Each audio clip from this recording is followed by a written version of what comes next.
লাগাতে গিয়ে তো ওদিকে তো পুরা দুজন দিয়ে কাজ চালাইতে তো আমার ছেলেটা গিয়া নাই।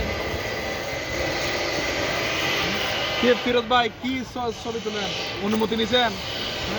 বলো কিভাবে লাগায় সেটাই ভিডিও করতেছি। কাটার মতো জায়গা নাই তো। আমি তো আরো জায়গা একটা দেখাই দিয়ে আসছি। অনেকদিন কর্নারে ওই সিকিউরিটি পোস্টের সামনে শুধু এটা একটু বাড়ি মারে দিকে। নির্মল নির্মল এটা আর এটা কোনা ভাঙা তো।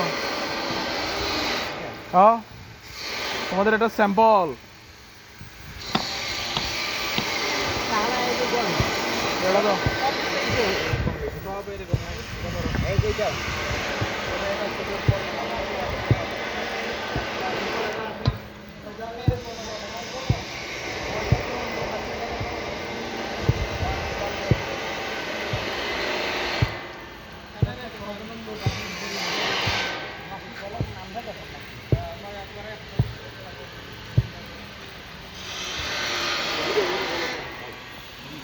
এটা